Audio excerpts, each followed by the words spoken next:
শিশু বৃদ্ধ আৱাল বনিতা সকলো অসহায় হৈ পৰিছে। যে অসহায় মানুহখিনিক অসম চৰকাৰৰ দায়িত্ব আৰু কৰ্তব্য দেশৰ নাগৰিক সন্দেহযুক্ত নাগৰিক বিদেশী বাংলাদেশী এই ধৰণৰ শব্দৰে উচ্চাৰিত কৰা হয়।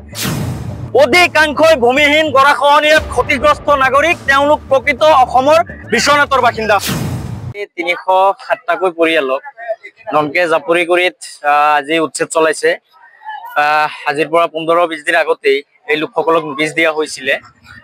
আচলতে আপোনালোকে গম পায়েই সমগ্ৰ অসমতেই হিমন্ত বিশ্ব শৰ্মা ডাঙৰীয়াই বিশেষকৈ আমি দেখা পাইছোঁ যে মুছলমান লোকসকলক টাৰ্গেট কৰি কৰি উচ্ছেদ আৰম্ভ কৰিছিলে আৰু সেই উচ্ছেদ বৰ্তমান আজি বিশ্বনাথত প্ৰশাসনে আৰম্ভ কৰিছে।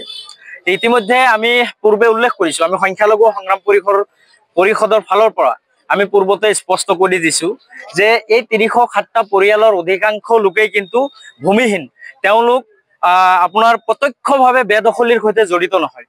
এই লোকসকল আজিৰ পৰা ৩০-৪০ বছৰ আগতে তেওঁলোক বিভিন্ন প্ৰান্তত বিশ্বনাথৰ বিভিন্ন প্ৰান্তৰ পৰা গৰাখহনীয়াত ক্ষতিগ্ৰস্ত হৈ তেওঁলোক ইয়াতে কাৰোবাৰ পৰা এই মাটিখিনি ক্ৰয় কৰি লৈছিলে আৰু ইতিমধ্যে আমি গম পাইছোঁ, আমি সিদিনা এই উচ্ছেদৰ নোটিছ দিয়াৰ পিছত আমি এই ভুক্তভোগী যিসকল পৰিয়াল আছে এই পৰিয়ালসকলৰ সৈতে আমি কথা পাতি গম পাইছিলোঁ যে ইয়াৰ প্ৰাক্তন বিধায়ক প্ৰয়াত কোষেশ্বৰ বৰা ডাঙৰীয়াই ইয়াতে কিছু ভূমি তেওঁলোকক এলটমেণ্ট দিয়াৰ কথাও আমি গম পাইছোঁ। যে আমি চৰকাৰক আহ্বান জনাইছোঁ, প্ৰশাসনে উচ্ছেদ চলাইছে, শান্তিপূৰ্ণভাৱে উচ্ছেদ হৈ আছে, আমি কোনো ধৰণৰ বাধা বা আপত্তি আমি কৰা নাই, কিন্তু আমি আপোনালোকৰ জৰিয়তে চৰকাৰক আহ্বান জনাম, বিশ্বনাথ জিলা প্ৰশাসনক আহ্বান জনাম যে এই অধিকাংশ ভূমিহীন লোকসকল উচ্ছেদ কৰাৰ পিছত কলৈ যাব। যে এই লোকসকলক পুনৰ সংস্থাপনৰ ব্যৱস্থা অসম চৰকাৰৰ দায়িত্ব আৰু কৰ্তব্য।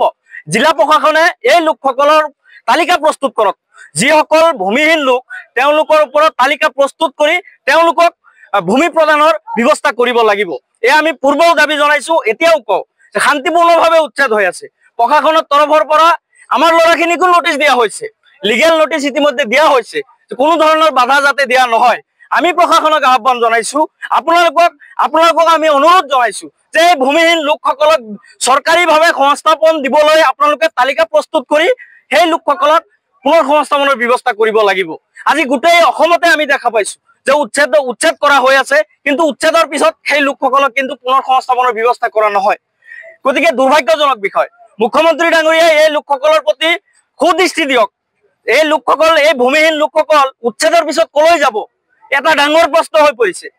শিশু বৃদ্ধ আৱাল বনিতা সকলো অসহায় হৈ পৰিছে।